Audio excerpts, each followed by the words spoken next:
Welcome to this introduction video about Terraform. In a poll which I posted during the summer, I asked you, my subscribers, if you wanted me to include some examples of infrastructure as code in my future videos, or if you wanted me to keep that separate. The result seems to be that you want a combination. So from now on, I'll try to do exactly that. Since I have worked with Terraform for quite a while, I'll try to use that in my examples. Maybe later, I'll also include some AWS CDK in my videos. For this to work, I first want to give you a brief introduction to what Terraform is, as well as infrastructure as code as a concept. First of all, what is infrastructure as code, or IaC? At a high level, it's basically just as the name suggests, writing code to create or deploy infrastructure. IaC is often talked about in combination with deploying infrastructure using different cloud providers, such as AWS, Azure, or Google. To write IaC, you will make use of tools like Terraform, AWS CDK, Serverless Framework, CloudFormation, etc. The language you write your code in depends on what tool you are using. Terraform uses a language called HCL, or HashiCorp Configuration Language. AWS CDK supports a wide variety of languages like Python, Node, etc. Serverless Framework and CloudFormation mainly uses YAML files. These tools are then responsible for instructing the cloud provider on what and how you want the infrastructure to be deployed and configured. What tools like, for example, Terraform does in the background is to translate the code you write into API calls that the cloud provider can understand. This will in turn deploy the resources you have defined in your code. Terraform is also responsible for keeping track of the state of your infrastructure, like what resources are deployed and not, and if it's configured correctly according to your code. CloudFormation is somewhat different.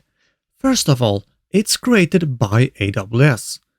CloudFormation is normally deployed using the AWS CLI, and the code is, as I said before, written in YAML files. The general idea is the same as for Terraform, but here AWS is responsible for a bit more, like for example, state handling. More on this in a later video. On the other hand, some may just use the AWS Java, JavaScript, or Python SDKs to deploy AWS resources. For example, Python's Boto 3 library. If you choose this approach, keep in mind that you are totally responsible for the state and order of how the infrastructure is deployed. Now, let's get back to today's topic, which is Terraform. So, why should you even use Terraform? First off, I would like to mention that there is a large community of developers using and developing Terraform. Then there's the fact that Terraform is well proven over several years. Keep in mind that it's kind of young if you compare it to languages such as Java or C#, but in relations to infrastructure as code, it is one of the older ones. Terraform is not just for developing infrastructure on a specific cloud provider. It can also be used to install applications in a Kubernetes cluster, thanks to the Helm and Kubernetes providers. Providers is something I will come back to later in this video.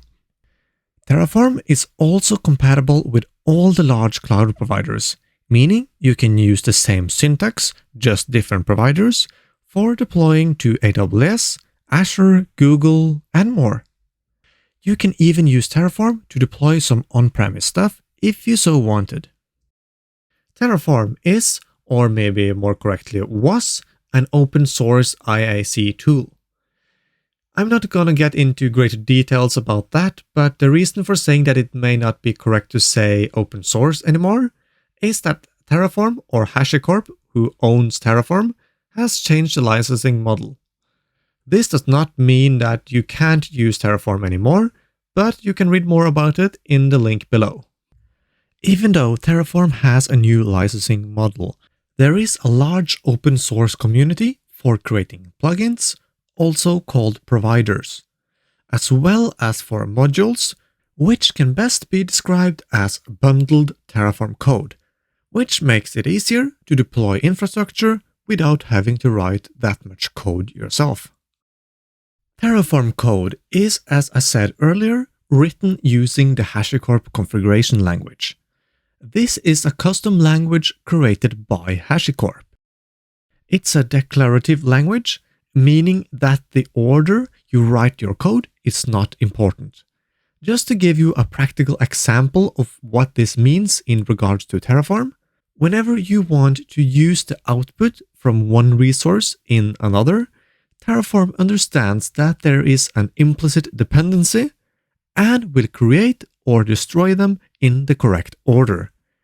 If you want to get into more details about the language itself, I'll post a link in the description.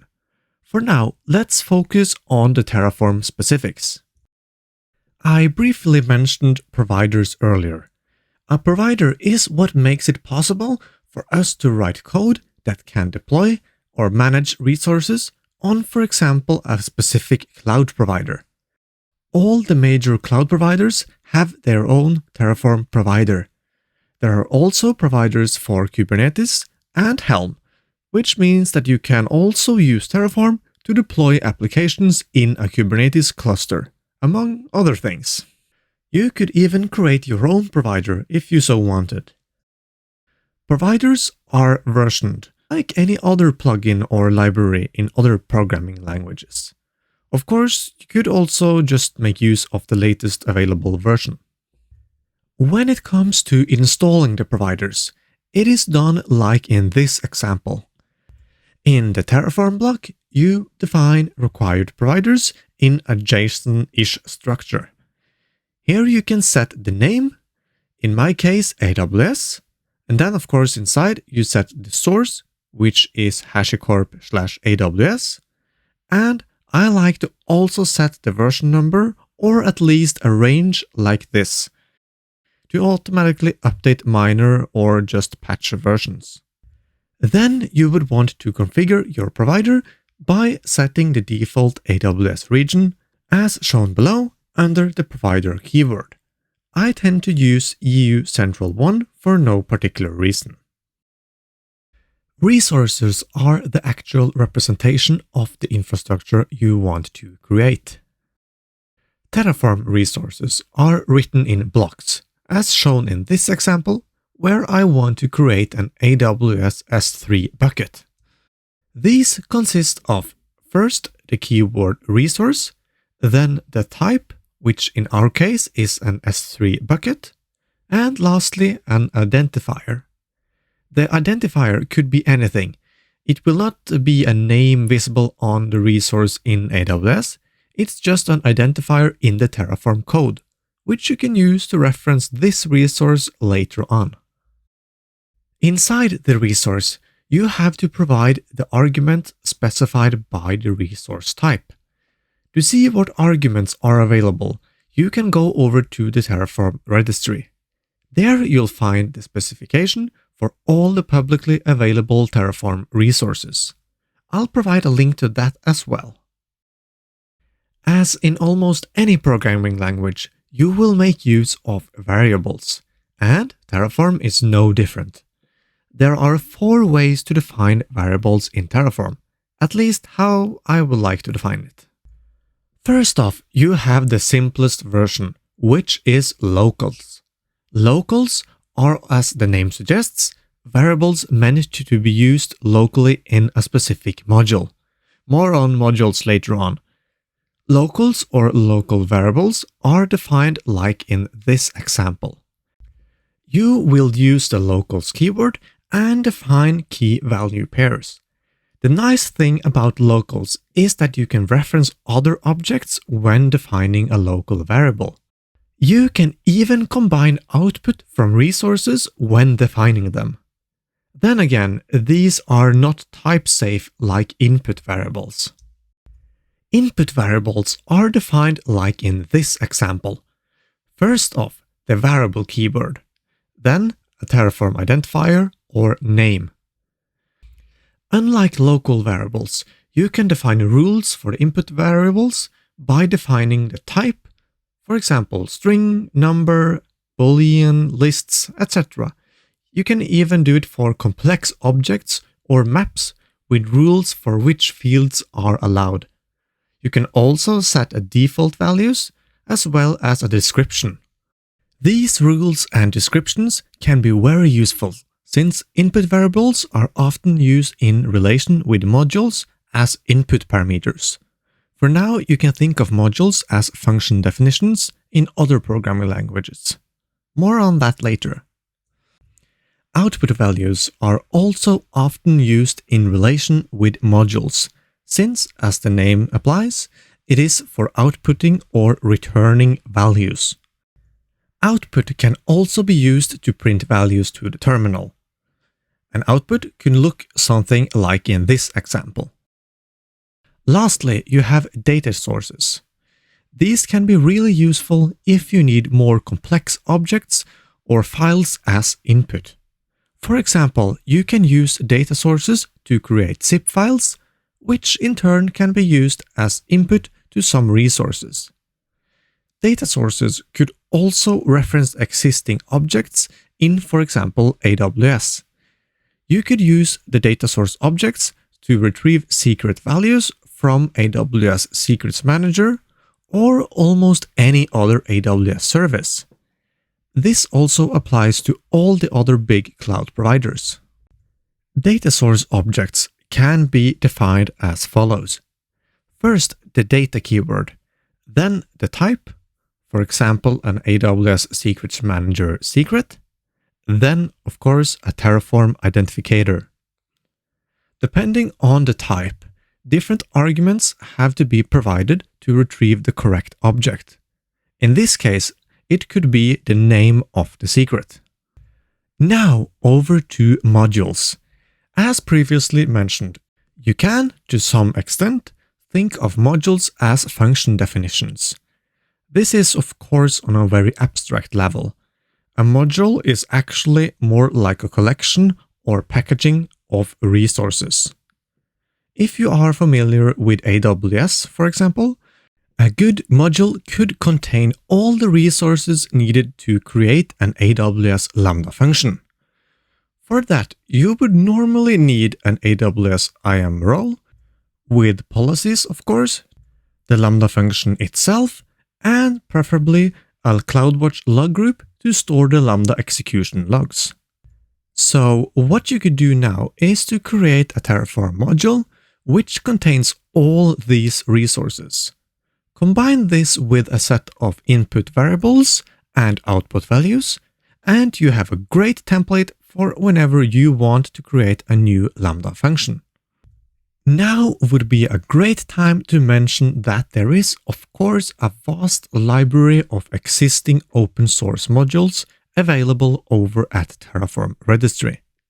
I'll provide a link to that below. Besides these open source modules, you can of course create your own specialized modules. At some point, I'm certain that you will find yourself in need of creating modules, since they are a great way to keep your code dry, or don't repeat yourself.